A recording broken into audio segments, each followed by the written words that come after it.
వాల్మీకి రామాయణం బాలకాండ రెండవ సర్గ. నారదుడు చెప్పిన సంక్షిప్త రామాయణాన్ని వాల్మీకి మహర్షి ఇంకా అతని శిష్యులు విని నారదుడిని ఎంతో భక్తితో పూజిస్తారు. ఆ తర్వాత నారదుడు దేవలోకానికి వెళ్ళిపోతాడనమాట. తర్వాత వాల్మీకి మహర్షి తమసా నది తీరానికి వెళ్తాడు. అక్కడ ఏమాత్రం మలినం లేని ఒక రేవు వద్దకు వెళ్తాడనమాట. తన శిష్యుణ్ణి తనకు కావలసిన పాత్ర ఇంకా నారబట్టలు తెమ్మంటాడు వాల్మీకి మహర్షి. ఆ తర్వాత ఆ రేవులో స్నానం చేయడానికి సంకల్పించుకుంటాడు. ఆ ప్రకారమే శిష్యుడు వాల్మీకి చెంబు నారబట్టలో తెచ్చేస్తాడనమాట. వాటిని తీసుకొని వాల్మీకి మహర్షి ఒకసారి మొత్తం అంతా కలయ చూస్తాడనమాట. చుట్టూరా చూస్తాడు. చుట్టూరా చూస్తే కొంచెం దూరంలో ఒక చెట్టు మీద నిర్భయంగా విహరిస్తున్న క్రౌంచ పక్షుల జంటను చూస్తాడనమాట. అంతలో ఒక బోయవాడు క్రౌంచ పక్షుల జంటలో ఒక మగపక్షిని తన బాణంతో నిర్దయంగా కొట్టి చంపేస్తాడు. ఆ మగపక్షి రక్తం కారుతూ కిందన పడిపోద్ది అనమాట.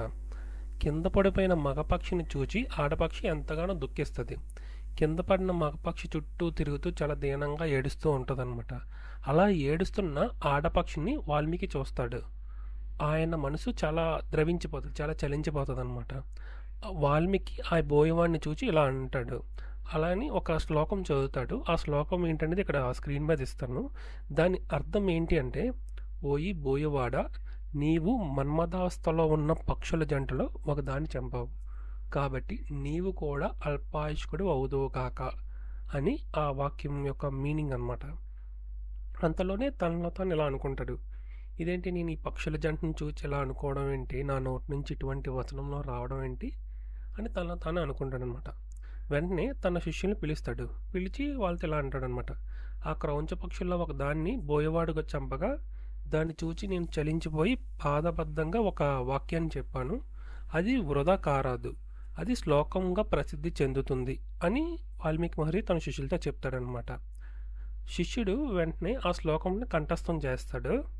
తరువాత వాల్మీకి మహర్షి స్నానం చేయడానికి వెళ్ళాడు. స్నానం చేసిన తర్వాత ఆశ్రమంకి వెళ్ళిపోతూ ఆ శ్లోకాన్ని మనసులో మననం చేసుకుంటూ ఉంటాడనమాట. ఆయన వెంట భరద్వాజుడు అనే ఆయన శిష్యుడు వెళ్తూ ఉంటాడు. భరద్వాజుడు అంటే అతని శిష్యుడి పేరు. అతను వాల్మీకి వెంట వెళ్తూ ఉంటాడు అనమాట. వాల్మీకి ఆశ్రమంకి వెళ్ళిన తర్వాత తన నోటి నుండి వచ్చిన శ్లోకాన్ని మననం చేసుకుంటూ ధ్యానంలో కూర్చుంటాడు. ఆ ధ్యానంలో ఆయనకు ఇతర వాక్యాలు కథల్లో స్ఫురించాయి అన్నమాట. ఆ సమయంలో బ్రహ్మదేవుడు వాల్మీకిని చూడడానికి ఆయన ఆశ్రమంకి వస్తానన్నమాట. బ్రహ్మగారిని చూసి వాల్మీకి సంభ్రమంతో చేతులు అంటే ఆశ్చర్యంతో లేచి చేతులు జోడించి నిలబడతాడనమాట. బ్రహ్మదేవునికి అర్ఘ్యము పాద్యము సమర్పిస్తాడు వాల్మీకి మహర్షి.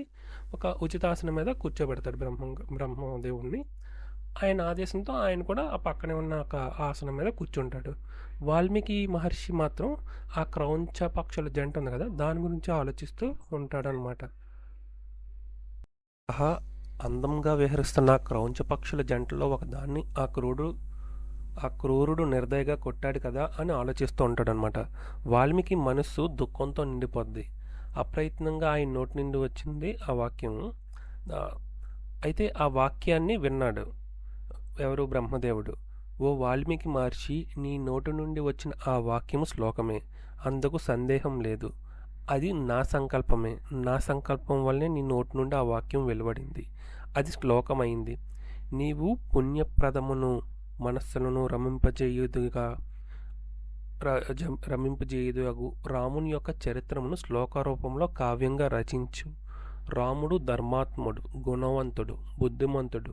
రాముని కథను నీకు నారదుడు చెప్పాడు కదా, అదే కథను సవివరంగా చెప్పు. రాముడు, సీత, లక్ష్మణుడు, రాక్షసులు మొదలగు వారి గురించి నీకు తెలిసిన విషయములు, తెలియని విషయములు అన్నీ నీకు స్పష్టంగా గోచరమవుతాయి. ఈ రామాయణ కావ్యంలో నీవు రాసిన ఏ ఒక్క మాట కూడా అసత్యం కాదు. కాబట్టి నీవు రామకథను శ్లోకరూపంలో రచించు. ఈ చరాచర జగత్తు ఉన్నంత వరకు రామచరిత్ర ఈ లోకంలో నిలిచి ఉంటుంది. నీచే రచింపబడిన రామాయణ కావ్యము ఎంతకాలం ప్రచారంలో ఉంటుందో అంతకాలము నేను సృష్టించిన సమస్త లోకముల్లో నీవు నివసిస్తావు అని బ్రహ్మదేవుడు వాల్మీకితో చెప్తాడనమాట. తర్వాత బ్రహ్మదేవుడు అంతర్ధానం అయిపోతాడు. ఇదంతా విన్న వాల్మీకి మహర్షి శిష్యులు ఆశ్చర్యపోతారు. రామాయణ కావ్యంను మూలమైన ఆ శ్లోకం మరలా మరలా స్మరించుకుంటూ ఉంటారనమాట. ఒకరిలో ఒకరు చెప్పుకుంటూ మన్నం చేసుకుంటూ ఉంటారు. 4 పాదములతో సమసంఖ్య గల అక్షరములతో మహర్షి నోటి నుండి వచ్చిన ఆ శ్లోకము శిష్యులు మాటమాటికి గానం చేయడం వల్ల అది శ్లోకత్వం పొందుతుందన్నమాట. ఇదంతా గమనించిన వాల్మీకి మహర్షి రామాయణ మహాకావ్యం అంతే ఇదే విధంగా శ్లోక రూపంలో రచిస్తాడనమాట. అంటే రామాయణ కావ్యాన్ని మొత్తం ఇదంతా ఇదే విధంగా ఆ శ్లోకం ఏదైతే వచ్చిందో అదే విధంగా శ్లోక రూపంలో రచిస్తానని నిశ్చయించుకుంటాడు. వాల్మీకి మహర్షి రామచరిత్రమునకు ఉదారమైన పదములతో మనోహరమైన అక్షరములతో కూర్చిన వందలాది శ్లోకములతో రచించాడు.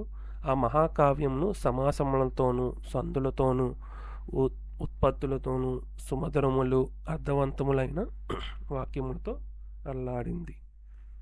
ఇంతటితో 2వ సర్గ కంప్లీట్ అయింది.